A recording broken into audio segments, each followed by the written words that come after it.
The last thing I put in the thumbnail is yes, I said yes, I will blame the audience. And this is a throwback to several conversations we've had on MME, on Max's channel, where Max keeps saying you can't, like when movies fail, you can't blame the audience. You can't blame the audience. No, I say you absolutely can blame the audience, because They're the who else? ones. Yeah, they're the ones Yeah, buying the tickets. I yeah. mean, It's like if a movie is not good, yeah. if a movie is not good, that's one thing. But when Well, you can blame the great, audience. Well, technically, we're blaming the audience for that. They didn't want to go see it because it's a bad movie. But it's still the audience's fault. The movie bombed, right? well, that's the thing. Well, for one thing, audiences don't know if a movie's good or bad Yeah, until yeah, they see it. yeah. But like, let's take the constant thing we keep hearing about. Well, we want original films. No Yeah. more, no more remakes. No Mm-hmm. more sequels. We want original films. Mm-hmm. Then these original films come out time and time again. There's so many original films out. There's so people keep saying Hollywood's creatively bankrupt. There's nothing original. No, original films are coming out all the time. No Mm-hmm. one's going to see them. Well, who do you blame? You're going to blame Hollywood? They're making the movie. They're making what you asked for. You're saying we want something original.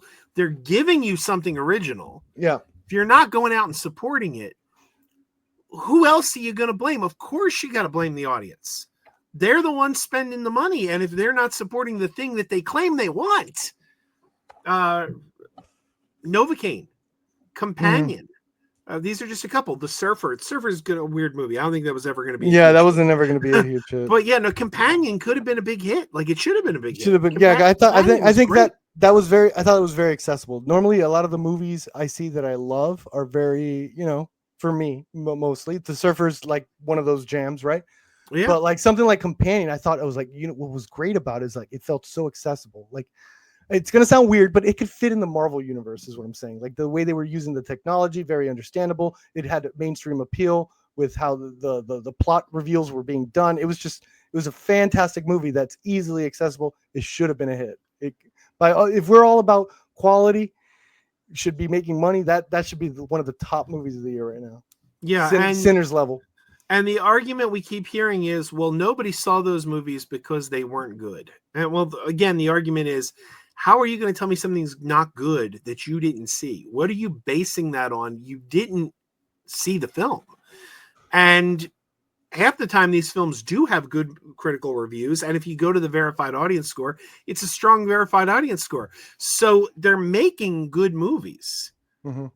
Just not seeing them. Yeah. And I saw another one the other day, The Ugly Stepsister, and it's like substance level, like good in terms of the horror and the body horror and like the themes and stuff. And yeah, that was a foreign film, right? Wasn't that a foreign film? Yeah, it was a foreign film, but it came out this year. It's like, here's another great film this year that is just like came and went. Now it's on Shudder, and it's like one of my favorites of the year so far. Yeah, it's a shame. And the thing I keep hearing is, oh geez, I lost my train of thought, unfortunately. Jeez. I keep hearing people say like, well, these movies aren't good. And it's like, well, I don't know where you're coming up with that. These movies aren't good. I think there's a lot of good movies. We have, it's the audience. Why we say we blame kind of the audience is, go ahead. You found it? No, I was going to say the other thing we keep hearing is, well, you can't blame the audience. It's the marketing. Now, you and I have talked about marketing before. I think marketing is the biggest boogeyman there is, because I don't know what kind of marketing these people want. You've got trailers, you've got TV commercials. Yeah. Like what magical marketing are you looking for? And the example I gave last week on MME is Revenge of the Sith. Revenge of the Sith came back to theaters a couple weeks ago. Yep. Did very well. There was no marketing.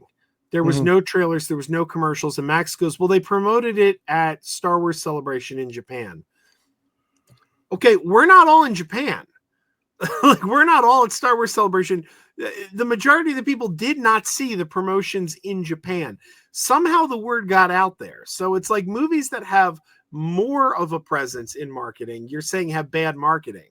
But a movie that's got a smaller presence comes out, does really well. And I don't get this whole marketing thing. Like what more do you want? Like I kept hearing Shazam 2 had no marketing, but there was a trailer literally every time I went to the movies for 6 months on that movie. No, there's a lot of. If you go to the theaters, like I saw that Drop trailer like so many times, and that movie didn't do well. Another, and that was a good movie. That was Yeah. another great movie. Nobody went to see. Yeah, I was out of town that time. I couldn't go.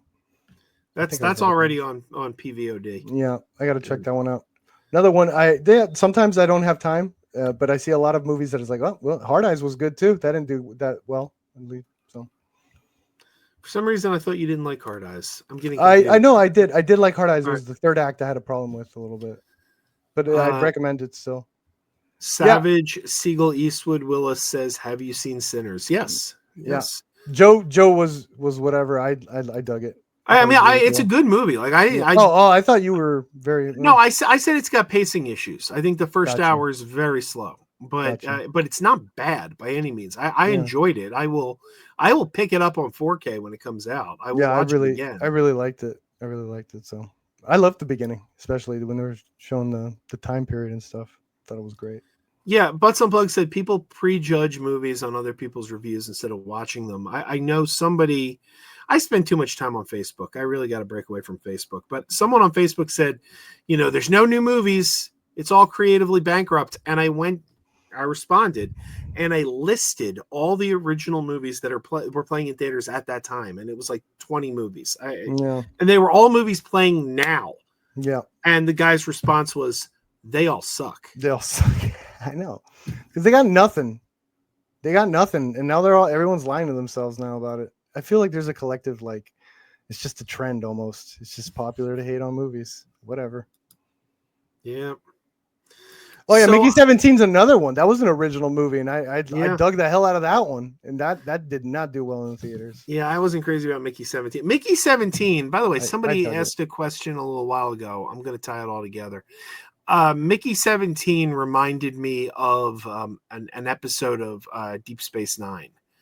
So I thought Deep Space Nine did it better. There was an episode of Deep Space Nine where the character Wei Yun had multiple clones at a time.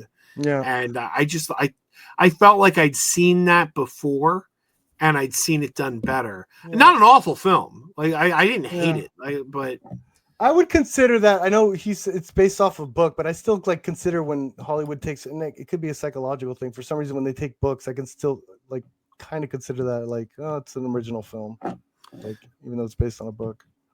And yeah, there it is. Butts Unplugged asks, what's your favorite DS9 episode? Mine is Little Green Men. Little Green Men's a great episode. My favorite is In the Pale Moonlight, which is the episode in which Sisko gets Garrick to help him manipulate the Romulans into joining the war effort.